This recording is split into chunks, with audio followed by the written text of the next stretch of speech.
Hello everybody. Corner, the rotation has happened. We've lost 5 expansions. I have to say goodbye to some cards.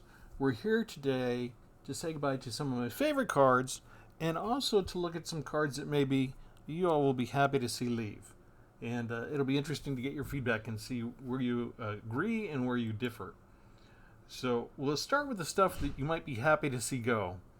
Here's White Sun's Twilight. You gain X life. If it's 5 or more for X, you destroy all the other creatures, and then you get a bunch of colorless might artifact creature tokens with Toxic. I lost to this card a lot when this expansion came out. I'm probably not going to be too sorry to see it go. Atraxa Grand Unifier. At some point, you see these 7-drop bombs, and a lot of times people just scoop immediately as soon as they see the mere sight of it.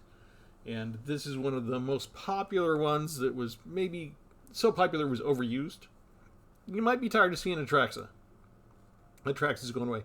Same deal with Tpull Primal Conqueror. A lot of people, they glommed onto this one right away and just figured out a way to cheat it out as fast as they could. And it put in a lot of appearances. You might have gotten tired of seeing that.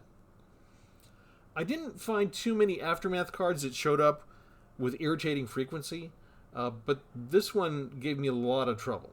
So I'm not sure if you saw it with the same frequency that I did, but if I did not have something immediately to take care of enchantments, this one could really take care of me. And the one thing that I'm probably a little jealous because I didn't play with this card that much myself, and I always meant to. And so that's why I'm kind of sad that rotation happened, because there's so many cards in so many combinations. I had like at least a dozen deck ideas that I just never got to because I ran out of time. And the Hero's Resolve was one of those. But it got used on me a lot. It beat me a lot. This might be somebody's number one choice for a card that they're ready to see go away and never come back again. Sheoldred the Apocalypse. We were pretty sure that this was busted. If I still had this available, I would probably make an entire deck for the Kaizen playlist about this being evil. Just because when you draw a card and you lose 2 life to this, it's sort of antithetical to the entire game itself, right? It just ruins everything. I think this is probably a lot of people's number one. It's also a lot of people's favorite card. Out of all the cards that you were tired of seeing, this is probably... I don't have access to the statistics for Online Arena, but I'm guessing this one was used with great frequency. I'm guessing here on the Aftermath cards again, Calyx Guided by Fate, there was a short period of time where he seemed to be all over the place. So he is tough to beat if you get him out on the curve. That happens a lot with 3-drop legendaries. Here's another one I saw people insta-scooping to, Urbrass Forge. If you were like mono black, for example, and you didn't have an answer to artifacts, and they would put this out on turn 3, a lot of people would just be like, nope, not dealing with that, and they'd run away.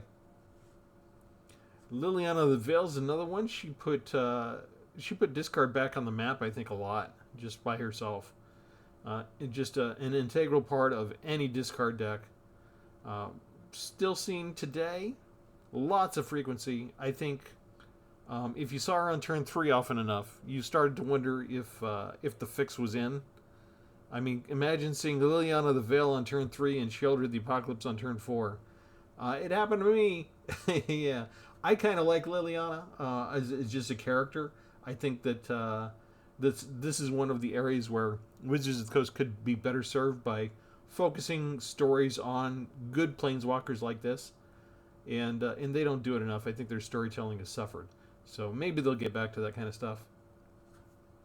Hadi Jin was another one who had a good moment in the sun. Control decks.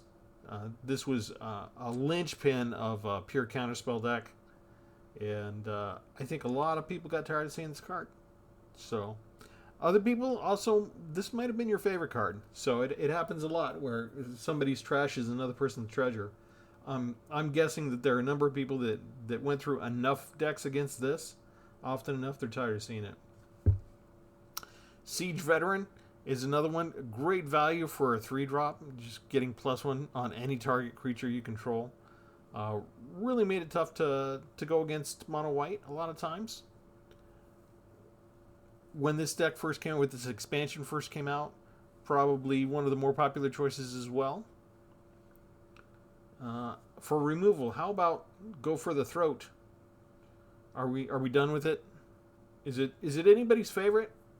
I didn't use it as much. It's so often, and there's probably honorary for another black removal spell that goes pretty much right along with it that I won't mention. You can fill in the blank. Venerated Rot Priest. Some people just hate poison to begin with, but this one, I had more than one deck with this card in it.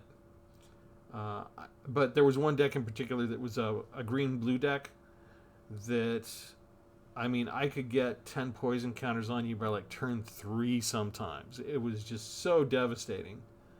And I can understand how frustrating it can be going up against poison decks. Yeah. I think this is in the running. I think this is in the top 10 for cards that people would be glad to see leave for a while. For those of you who hate going up against mono red or are just bored by it, this is probably the poster child.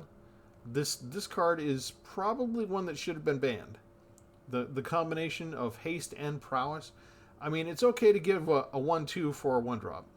If you wanted to give it one of the mechanics, say a 1/2 with haste or a 1/2 with prowess for 1-drop, that's still kind of flashy. That's still kind of exciting. To give it both haste and prowess, ugh. I think this is probably, out of all the cards besides Shelter of the Apocalypse, this one is probably one that should have been banned. Those are the cards that I'm guessing a lot of people saw a lot of and were on the wrong end of and might be happy to see go away. And I'm still pretty sure Shelter of the Apocalypse is number 1. I think maybe Venerated Rot Priest and Monastery Swift Sphere are really high up there. But go ahead and leave me a comment if I missed one. What's the card that you just absolutely despised and want to see go away? Now let's go to my favorite cards in the 5 expansions that have just gone away. And we will start with Dominaria United. The kicker cards, I liked all the kicker cards, I think. But Fires of Victory, whenever I started getting into red-blue, I would just almost automatically draft 4 copies of this. I loved the ability to use this as a removal. Have it just, the flexibility of it dealing 5, 6, 7 damage at the very beginning was great. And because it was just a nice equalizer in case they managed to cheat out something just incredibly too big that red normally couldn't be able to handle. You know, if you had a bunch of 3, 4, 5 damage spells and they put out a 6-drop, you could still, maybe have 6 cards in your hand and use this. Later on in the game, when you had enough to kick it, then you would get to do a little card draw, and card draw in this game is like Christmas morning, a little bit, right? There's always a little gift there, so I really enjoyed just the overall flexibility of this card. Terra Sunder, again, this is another kicker card. If we're talking about removal, I thought this was very excellently designed. 2-drop to get 2 energy to get rid of an artifact or enchantment. I like the fact that it exiled it as well, as opposed to just destroying something. And the kicker cost for 4 lets you go ahead and exile a non-land permanent. Again, I'm a big fan of flexibility. It gave you a little bit of choice in there. You could hoard it for a while if you wanted to, or if you just needed to get rid of something immediately, you could. Very nice card, very well designed card. Gonna miss it. Vesuban Duplimancy. I probably did not use this card enough, but when I did, it was really neat. It was kind of fun. I don't know what more to say to it than that. It's I don't have a lot of enchantments that are favorites of mine, but this one I was really intrigued by and drawn towards it. I think I had to include Urza Assembles the Titans just because I ended up making like 3 or 4 decks with it. And then I was thinking, they're talking about taking away Planeswalkers, that they did too many Planeswalkers. And maybe it's going away. And then they came out with Foundations, and there's like all these Planeswalkers again. And I'm like, I can keep this. I can keep using this. So I made another deck with it. I really enjoy it. First of all, I like the Super Friends aspect, right? Who doesn't like to put together just a whole deck of Planeswalkers? The idea that you can scry 4 and get a Planeswalker into your hand is really cool. And the advantage, the value of being able to activate loyalty abilities twice by Chapter 3. That was really fun. So my Urza assembles decks. I really enjoyed playing, and sometimes when they pop off, it was just a beautiful sight to behold. 5 color spell. Well, this isn't 5 colors. This is 3 color. We've got a 5 color coming up. Sulkanar the Tainted. I ended up having 4 copies of this, and I really love the idea that Wizards builds cards that have disadvantages, that have negative consequences, and designing different ways to get around those drawbacks, to avoid the negative consequences. This one I've had in a couple of different decks, and I've always had fun with it. Sadly, he's really a target for instant destruction a lot when people can, but when he lasts long enough for you to have all the good stuff happen, you really feel like you got your money's worth out of the card. And so always a pleasure to play this card. Always fun. Speaking of fun, here's the 5 color. Joda the Unifier. I do love my legendary creatures, and I do have a habit already of making legendary tribal decks. So the idea that there's a legendary creature that benefits my legendary tribal, again, this is just one that when it popped off and it gave you that cascade effect, choice. Chef's kiss. It was just really great. I'm also a big fan of card draw, so Silver Scrutiny. Whenever I was playing blue, I probably always put at least 1 copy of this in my deck. And I think that's kind of when I'm looking through the entire expansion for Dominaria United, and I'm looking at what's a card when I come across it that's like, oh, if I see the card, it's going in my deck, if it's the appropriate color. This is one, whenever I was picking blue, I don't know if I did it for 100% of my blue decks, but it was always a consideration. And when I got multiple copies of it, especially when I teamed up with some other card that you're going to see later, we had a lot of fun with this card. This card helped me out a lot. Moving on to the next expansion, Brothers War, Meticulous Excavation. I don't know if I want to say this is a favorite card. This is a scary card. I was able to make a deck with this and just do infinite removal. And then I added in, somebody suggested discard, and I created a new deck that had removal and discard. And just, if I got this card down, and I didn't have like land starvation, I could destroy everything you had. This card was so scary. I did not want to draw too much attention to this card, so I probably only made 3 or 4 decks over the last couple of years with this card, and then I stayed away from it, and I just absolutely did not use it because my success with this card was so immediate and so overwhelming. I was like, people do not understand what you can do with this card, and there were a couple of people out there that knew, and I didn't run across it often, but when I did and they used it against me, and I wasn't prepared for it, they slaughtered me. And I knew it was coming, and I didn't scoop. I stayed in for the whole thing. I stayed in for the complete slaughter, just because I knew it was kind of rare. This was not a card that was used a lot. But just the little experimenting I did with it, it was like, if there's ever a card that makes you afraid, people started to get sort of in on it with not using this card, but using other cards that were maybe more instant with the flash type of things. And now we have the Flicker Pixie decks, and that's turned out to be pretty devastating. I was using this card to do the same Pixie devastating stuff, and I think that this deck did it better than the current one. So yeah, I think I have to say this is one of my favorites. I just really I was about to probably make another deck with this, but I ran out of time. Stonebrain. This is probably my favorite card in Brothers War. I am a sucker for some reason for the exile effect where you get to go into the opponent's graveyard, hand, and library and get 4 things out of it. I love the extra value of that.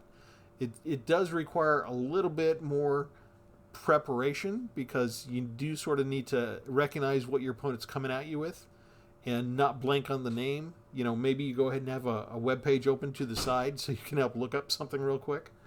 But yeah, I would say I use this more than I use Meticulous Excavation. There are limits to this card, of course. But I like the design. I'm a sucker for artifacts, well-designed artifacts, and yeah, I forget how many decks I used this in, but I used one just recently for one of my evil decks, and it was very effective. So always a satisfying feeling, especially if you cast it, you named a card, and your opponent had that card in their hand, and you're like, I got rid of that card because it was the card I was most afraid of. If I knew your entire deck, that was the card I was going for. I loved it when they had a copy in their hand. Fateful Handoff. I think I just sort of had to include this because it's one of those things where um, you're giving something to your opponent, so it's supposed to be a drawback. I would give them Solkanar the Tainted at the right time, a lot of times. This is a card that I made an excuse to go make decks out of this card, and I tried to do things as much. As a matter of fact, this card was so powerful in terms of the prototype cards that they made an exception to the rule without telling us ahead of time. And they decided that what I should do is when I draw cards, it should be looking at the upper right for this. It should be looking at the full mana value for 7. And if I cast it for 3, Fateful Handoff looked at the casting cost and not the actual overall mana value. And that shouldn't have happened. That was an exception that they encoded into the rules because they thought that it would be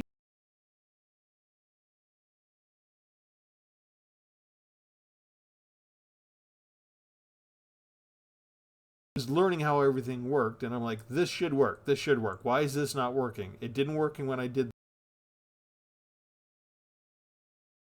And then I heard a podcast from Mark Rosewater where he just offhandedly mentions that, oh yeah, we didn't do that. We didn't allow that. And I'm like, oh, that would have made my deck so much better. But yeah, I was so attracted to this card. I was always looking at things that I could do to include this. We mentioned I'm a sucker for artifacts. Mightstone and Weakstone. I liked the meld stuff as it was, but this particular card I thought was so well done that I didn't even need to worry about the Planeswalkers sometimes. I could just draft this card in and of itself. I liked, maybe a mono red deck and 4 copies of this. I was good to go with that. The idea that if I could have the luxury to just use it to draw 2 cards instead of removal was awesome. The fact that you could do 2 colorless and get some of these other artifacts. I loved artifacts. Hey, give me an artifact deck. We've done that. Yeah, I'm going to miss this card. Temporal Anchor, I think, and one with the Multiverse are similar. I didn't play with Temporal Anchor quite as often, which maybe I should have because it's 2 mana cheaper than one with the Multiverse. But I thought the design of this was good. Again, it's an artifact. We know I'm a sucker for artifacts. The Scry ability is more valuable than a lot of people recognize. But the fact that you could just shove a couple of cards and have access to them and still be able to scry, and it's a fun card. It's a well-designed card. I love the art. I love everything about this card. Phyrexian Flesh Gorger. Is this anybody's despised card? Is anybody happy to see this one go? There was a period of time where it seemed like this was kind of a tough card to go up against. We found ways, we found ways around it. But I enjoyed it. I typically just cast it for the prototype cost. But the introduction of Ward really kind of screwed us up, didn't it? I mean, to have a 3/3 with Menace and Lifelink was tough enough. The idea that you had to pay life equal to the creature's power just to target it. Ugh. It was this could ruin your game actually if you weren't prepared for it. I liked using it a lot. One with the Multiverse, I had an entire deck based around discarding cards like this and bringing them back, just like with Portal to Phyrexia. Not many people used this card, and as soon as Omniscience came over, it's like people forgot this existed. I still have a soft spot in my heart for this card. Looking at the top card of my library anytime, that is a sort of pet favorite ability of mine. And this is, of course, you don't just get to look at the top card, you get to play lands and cast spells from the top, and you get to cast a spell without paying its mana cost, which is the other big thing that I love about the game sometimes. Yeah, combining all of that in one card, favorite. This may go on the list of cards that people are good to see go away, happy to see go away. Portal to Phyrexia. There was a time when this was a very common card, just because this was part of my one with the multiverse deck, and these were two of the big cards that I would throw away and then just bring back. When I got enough copies of this card, I learned to love it. And yeah, I was still playing with that deck just like a day or two before the rotation. So yeah, lovely card for me. It might be on your list of things you're happy to see go. For removal cards, I don't have a lot of removal cards that I was really happy with, except this one. I really enjoyed this one. It has limits if your opponent's got a certain kind of deck configuration for their creatures, but the different options, the idea of sacrificing specifically or planeswalker could really come in handy at times. So just again, I like just it was sort of like the kicker cards with Fires of Victory and Terra Sunder, where it has a lot of flexibility, even though it's the opponent that gets to make the choice on what to sacrifice. A lot of times it saved my bacon. I think if I'm playing black, this is another one of the cards, sort of like Silver Scrutiny when I was playing blue. I would always look at the card. Maybe I wouldn't take it every time, but more often than not, I would try it out. And sometimes I'd go playtest something and it wouldn't work, and I'd have to reduce my number of copies or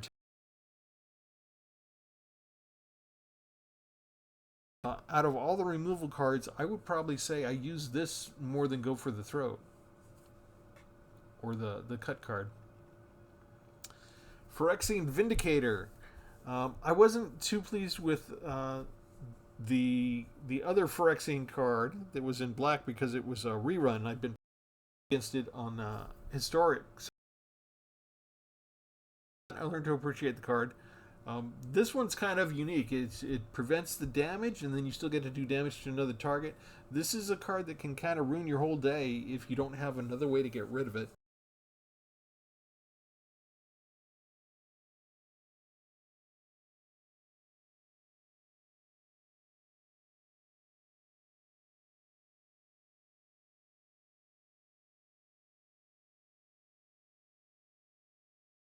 True to the philosophy of white, in a way, of not letting you do something, preventing the damage. And they still manage the redirect of the damage. It's just so much value right there. And I love to put the two of them together in a black and white deck, even though they want you to play all white. I mean, this is so powerful. The 4 mana that it costs is all white. That's a strong indicator, very blunt, upfront indicator from Wizards of the Coast. They want you to play this in an all white deck. So, of course, I tried to fit it into decks that had other colors. Mind Splice Apparatus, possibly my favorite card out of all 5 expansions. You flash it in, you get an oil counter every turn. The more oil counters you, the cheaper all your instants and sorceries are. If you've got 9 counters on it, then your spell costs 9 less. I made, for the first time, I was able to make an X spell deck. All X's. I have an entire playlist of decks. If you want to try one out in Historic, they can work in Historic. I used every color combination there is. Every time a new expansion comes out. I ran out of time. I was going to do a spree deck, an all spree deck with Mind Splice Apparatus. I thought that was going to be great. And I just couldn't quite get to it because life got in the way. But yeah, I had so many decks at the same time that had this card in it. And sometimes I would just splash one, just for the heck of it. If I had blue, I might just throw this in there just to see what would happen. And any time that you have the luxury of time to get it out and let it build up, its value is just overwhelmingly good. So, yeah, probably one of the best designed cards in the game, in my opinion. If we're going to pick a favorite Planeswalker, I did not expect to like Koth Fire of Resistance as much as I did. but the more that I used him, the more I really liked him. And this is one of those where I'm not sure if they were bending the color pie, because red, I'm not used to red being able to search for basic lands that much, but it makes sense with the flavor of this card. And of course, his -3 is normally, it's not too outlandish for a planeswalker. You're usually supposed to have some sort of removal effect ability. But I managed to get ultimate on this one quite a bit when I put it in my decks. And I think I enjoyed, even though it was double red, this was really good for me. A lot of people kept using Invasion of Zendikar to get their land out. I found this was really good to help me get the red out when I was, and I didn't have too many mono red decks with this. I would enjoy putting this in multicolor decks and just using that to bring the mountains out and then do other stuff. I think this is the artwork. I like the artwork, but it's kind of busy, so it's not my favorite artwork.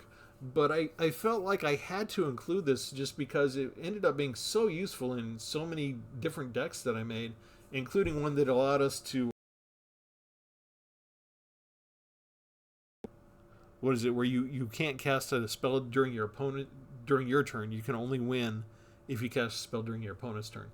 This card did more, I think, to protect a lot of stuff that I needed protection for to make my jank decks work. The backup one and giving hexproof to another creature that you could flash in that they just had no idea it was coming. The surprise value of this card is extremely valuable. Yeah, I ended up including this card a lot, and it came in clutch a number of times. So I think I had to include it. Scroll Shift. This was sort of before I discovered Meticulous Excavation and how devastating it was. Well, not before, but I was purposefully staying away from Meticulous Excavation. Scroll Shift can do something similar in a way. Exile target artifact, creature, or enchantment that you control. Return to the battlefield under its owner's control. Yeah, it was just, I like the flicker effect. As you know from things like Fires of Victory, I like the card replacement effect. You do a spell and draw a card. There might be a limit sometimes depending on what you're doing. Maybe you're just saving your own creature from a removal spell, and Wizards decided for 3 mana, you should be able to get something out of it, so you draw a card as well. So a lot of these cards that are designed where you can do something and still draw a card to keep moving through your deck, I appreciate, because sometimes you can stall out the game. So I probably did not use this card as much as I wanted to, just because I ran out of time. But yeah, I like the card. I like the flavor text. I like pretty much everything about this card. Render Inert. Render Inert made me a fan. I probably discarded it as soon as I got it at first because I didn't understand how valuable it would be. Although we have had black removal cards before where we remove counters that I've used, so I understood that it could be useful. I didn't understand exactly how valuable this card would end up being to me. I could probably make a playlist of like 10 decks, I'm guessing by now, if you added up all the times that I ended up using this, inserting the Render Inert card into my deck plans. Again, you notice just like Scroll Shift and Fires of Victory, you draw a card, so that's part of it. It's good design that way, because this is kind of niche, right? If you don't have like an opponent with a bunch of +1/+1 counters on the creature, or maybe they're not playing with any planeswalkers, what I typically would tend to do is, for the most part, I would have something of my own that I could use this on for good reason, and then inevitably I would go to start to use this, and they would have like the demon that has the oil counters on it that was gonna, it would flip over to, or you would lose the game if it lost oil counters. But it's like big. It was like what, a 6/6 flyer, if I remember right, and for what, like 4 mana. It was ridiculous. But I would laugh sometimes because I knew Arena was setting them up to lose because they'd play that demon card, and I would remove all the oil counters, and they would immediately lose the game. So there was another, you could also take that demon in your own deck, give it to your opponent, then play this on the demon and remove all the oil counters on what was your demon a second ago and make them lose the game that way. So this card, again, it had much more flexibility than I thought it would when I first saw it. I just really learned to love this card. I ended up using it a lot more than ever before. Realmbreaker, the Invasion Tree. We know that I love my legendary artifacts. We know I love well-designed artifacts. This kind of took the place of the Celestis when the Celestis rotated out. I had grown pretty dependent on the Celestis. I like mill decks in the first place. I like that. I ended up creating a couple of different decks where this was a possible win condition for me, where I would get all of our cards out, down, make sure that the supply was low, and then if there was any danger of me, well, I'd get a Realmbreaker out and just mill them faster. This was really great for color fixing. Sometimes I wouldn't even have this would be the only card in the entire deck that might mill out my opponent. But the key was, maybe I was stealing some of their cards, so that was handy. Other times I was just putting this in 5-color decks and making sure, oh, well, if I'm missing a color, maybe my opponent will have it. I ended up using this card a lot. I don't know if I ended up using it too much. I don't know that was anybody irritated by this card that it was used against them too much that they're happy to see it go. Just because I know I ended up really frequently using this card. I'm going to skip over my favorite card, come back. This is Invasion of Ravnica. I think that for March of the Machines, we have to find one siege that's your favorite siege. For me, I think this was it. I liked this because it helped get around a problem with red. Red can't really handle enchantments, but here's like a colorless spell that could exile a target non-land permanent. I would put this in a red deck and use it to get rid of enchantments that might otherwise ruin my red deck. And the Guildback Paragon, I never really seemed to crack because I didn't build around this too specifically too many times. I was just really looking at using the Invasion of Ravnica itself, and if I could ever convert it, that would just be bonus gravy. It felt like a win more thing, because usually if I did manage to convert it, that pretty much meant I was already ahead. But a lot of times, just Invasion of Ravnica was used as a removal card for me, and I wouldn't even get to convert it later. But I think if you have a different siege, what was your favorite siege out of all of March of the Machines? I like this new permanent card. This has gone away now. We're going to get it back. I don't know how soon. It won't be quite the same. I think we're going to get back, but I think it's going to be a different subtype next time. It's going to work somewhat differently, just a slight twist on it. So it will be a little familiar to us, but it'll still be different enough that hopefully it will be exciting. So this is one of the things that sort of has me excited about the game for the future, is what are they going to do different with battles? Because I think there's more design space there, and I'm really interested. I'm really curious to see what they came up with. Breach the Multiverse. This kind of ties back to my favorite card. Each player mills 10 cards. We know I like mill decks. You get to choose a creature or planeswalker card in that player's graveyard. There are so many recursive elements that enable you to just repeat effects with this card. Is this on anybody's list for they're happy to see it go? There are some cards where it's like Phyrexian Fleshgorger, we saw a lot of early on, and I haven't seen it much lately. But Breach the Multiverse has kind of held on to its popularity over a long time, being a 7-card bomb. Very popular. Maybe it's along the lines of Atraxa or Italia Primal Conqueror. Nice 7-card bomb. Is anybody tired of seeing that one? It was in one of my favorite decks. I used it. For the Aftermath cards, I put a removal card, Blot Out.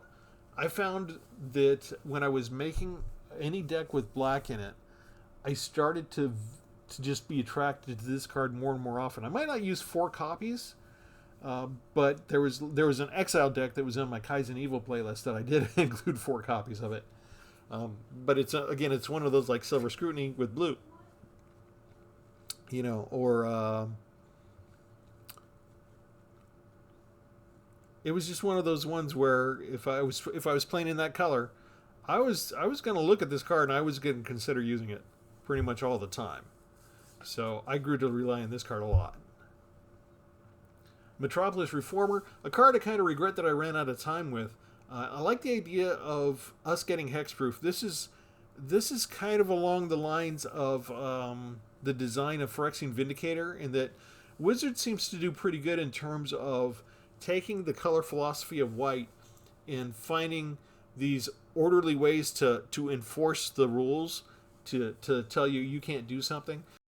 When you as a player have hexproof, the discard spells don't work on you, right? It's just a whole section of thing they can't do to you anymore. And so it's a denial, just like a different way of denial than Phyrexian Vindicator, but I think a very inventive way that they figured out how to do it. So the angel having flying and vigilance isn't really that big a deal. But then when the creature itself was dealt damage, that's how we gained life. That's kind of unusual. So all the Aftermath cards, I think, were pretty well designed.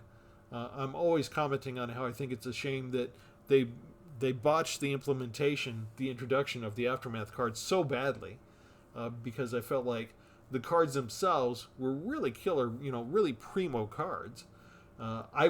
This is another one where I was thinking about it, just like Meticulous Excavation. I was coming back to it, and the rotation just came up too quickly I wasn't prepared for it. So I'm going to miss this card. This is probably my favorite Aftermath card out of all of them. I'm kind of surprised I didn't use it more often. But I was always I had a whole bunch of deck ideas I was trying to get through and get published first before I kind of recycled back to other cards I had already used. Okay, I'm saving the best for last, for what I consider the best for last. I kind of feel like this card should have maybe been banned. Not as bad as Sheoldred the Apocalypse, and maybe from a different viewpoint, I would probably still prefer to ban the Monastery Swiftspear first.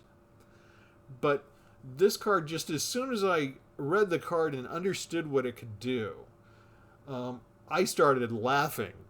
I could not believe they designed this card and it got through the design process without somebody objecting. Legendary 5/4 with flying. You get to draw 3 cards, put 2 from your hand on top of your library. Not from the 3, right? That limitation might change things a little. You didn't choose from the 3 cards you just drew what to put from on top of your library. You could look at your entire hand. If you had 7 cards and you played this card, you're down to 6, you draw 3, you have 9 cards. And you get to take the 2 cards that you decide on, any 2, and put them in any order on top of your library. It is impossible for me to say how overpowering that is in any potential game of Magic the Gathering, especially with the follow on the Rider. When this creature dies, you exile the top card of your library. Target opponent loses life equal to its mana value. If it's an instant or sorcery card, you may cast it without paying its mana cost. So this is kind of similar to cards that let me look at the top of my deck, which I love already. And it's tied up with, and this is sort of reminding me of Temporal Anchor, right? Scry 2, or one with the Multiverse you can look at any time and cast stuff for free. This is basically, you get to look, you get to cast something for free, and you get to be the genius mastermind to decide, is your creature going to get killed, that you can do damage to your opponent while it happens as well, and then add insult to injury, actually play the spell. And I teamed this up with Breach the Multiverse to they would kill Hitexugo and Carry. Almost didn't matter if they even had creatures in the graveyard. I would have Breach the Multiverse on the top. They would take 7 points of damage to Breach the Multiverse. I'd cast a 7-card bomb for free and bring Hitexugo and Carry back onto the battlefield, get to draw 3, put 2 cards on top of my hand, do it all over again. Just create this vicious circle. And this combination, I kept dragging out this deck too. I enjoyed it probably in my top 3-4 decks out of the last year and a half. I kept coming back to this. I never deleted that deck from my deck list. I will probably keep it intact and playing it there. I love this card. I love the value. I think the design is interesting. I kind of think it's overpowered. I think that if somebody could I mean, the reason they say that it can't is sort of the same reason as Monastery Swiftspear, right? It is just a creature. It doesn't have ward or hexproof. You can get rid of it if you have a removal spell, and that's kind of Wizards has sort of made that as a rule, that they're not going to ban creature cards because they're creature cards. You know, even if there's one that might be slightly overpowered, you know, if you could remove it, you could remove it.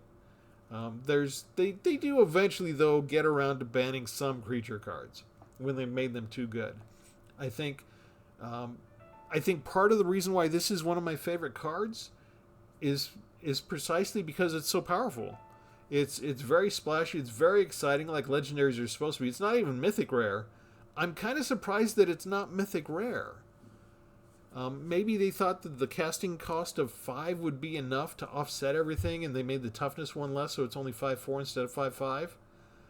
I don't know. I think I have a tough time defending this card if you say this card should be banned.